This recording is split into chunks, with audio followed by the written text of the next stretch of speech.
All right, let's talk AI. If you're a leader, your inbox is probably flooded with hype. But how do you actually use it? How do you get from buzzwords to real results? Well, that's exactly what we're going to break down today. We're cutting through the noise and getting straight to implementation. So let's dive right in. AI is, well, it's a double-edged sword, right?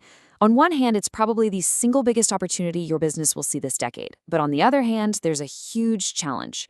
How do you actually make it work without getting tripped up? That's the core tension we're all feeling. Okay, first, let's just look at the sheer size of the prize. $187 billion. That's the potential value generative AI could inject into Canada's economy by 2030. And listen, this isn't just for the Silicon Valley giants. This is a massive wave of productivity that's coming for every industry. But here's the billion-dollar question, literally. That huge number?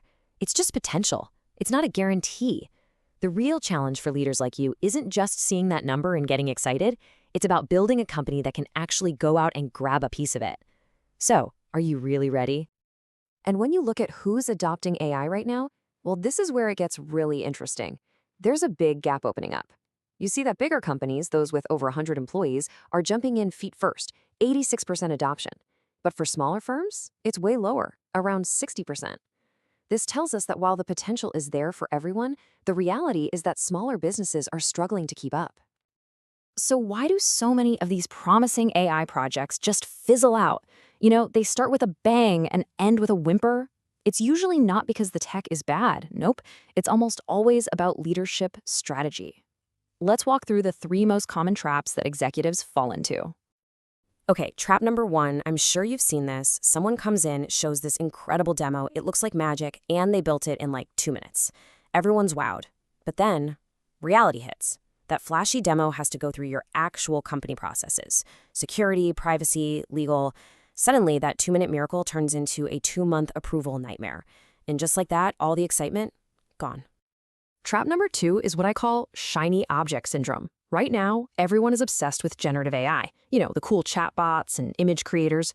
But thinking AI is only that is like thinking a carpenter's only tool is a hammer. AI is a whole toolbox. If you need to forecast sales or make your supply chain more efficient, generative AI might not be the right tool at all. You might need a different, less flashy, but way more effective tool from that box. And the third trap, this one is a classic. It's swinging for the fences on your very first pitch. So many leaders want to launch a massive, game-changing AI project that will redefine the entire industry. That sounds great, right? But those huge bets almost always collapse if your team hasn't done the groundwork. You can't hit a home run if your people haven't even had basic batting practice with smaller, everyday AI tools. So, how do you avoid these traps? It's actually pretty simple, in theory. You have to stop chasing the tech and start focusing on your business strategy. The number one question shouldn't be, what cool AI can we use? It should be, where can AI create real, tangible value for us? Let's look at how this plays out across your entire value chain. Let's take a department everyone has, marketing. Imagine your marketing team being able to create personalized email campaigns, tailored social media posts, even entire blog articles, almost instantly. That's what generative AI does. It's a huge force multiplier. Suddenly, your small team can punch way above its weight and compete with the big guys on content. And it's not just marketing. Look at this. AI can literally plug into every part of your business. In logistics, it can predict when a supplier is going to be late. In operations, it can tell you when a machine needs maintenance before it breaks down. Customer service, AI chatbots can handle common questions, freeing up your team for the tough stuff. It's not a one-trick pony. It's a tool for creating value everywhere.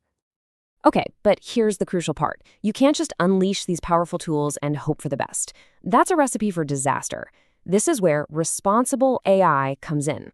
And please don't think of this as some bureaucratic roadblock. Think of it as the essential safety equipment you need to operate this powerful machinery. I love this analogy because it makes AI bias so easy to understand. Imagine you're building an AI to recommend pizza. If you only feed it data from pepperoni lovers, what's it going to learn? It's going to become the world's best pepperoni recommender. But the moment a vegetarian walks in, it's completely useless. That's exactly how bias creeps into AI. You feed it narrow data, you get narrow and often very wrong results.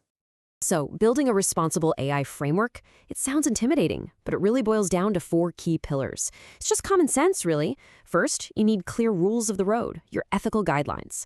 Second, you have to test for things like bias and security holes. Third, make sure the people building your AI reflect the people who will use it. And finally, someone has to be accountable when things go wrong. That's it. That's your safety net. Now, this isn't an on-off switch. The Responsible AI Institute has this great model that shows it's a journey. Companies move through 5 different stages of maturity as they get better and better at embedding these practices into how they work. It all starts with just being aware. A few people are starting to talk about the risks. Then you become active. Maybe a few departments start writing up some policies. The first real goal is operational, where you have processes that everyone follows. But the ultimate goal, systemic. That's when responsible AI isn't a checklist item anymore. It's just baked into your culture. It's just how you do business. So, a little self-reflection here. Take a second and be honest. Where is your organization on this chart? Are you still just aware, or are you making real progress toward operational? You can't chart a course to where you're going until you know exactly where you're standing right now. Okay, so you know where you stand. Now what? The big question is, how do you actually move forward from here? Let's get super practical. I want to give you a few concrete things you can do as a leader, literally this week, to start building momentum. Here are 3 things you can do. First, build AI fluency in your leadership team. In your next planning meeting, take a real business problem and debate it through 3 AI lenses. How could we generate a solution? How could we predict the outcome? How could we optimize the process? It'll completely change the conversation. Second, start small.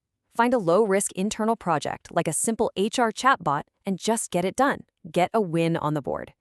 And third, flip your thinking on hiring. Ask your managers to prove why a new role can't be supported by AI. It forces everyone to be more intentional. And that really brings us to the most important point. All of this, it isn't really a technology challenge. It's a leadership challenge.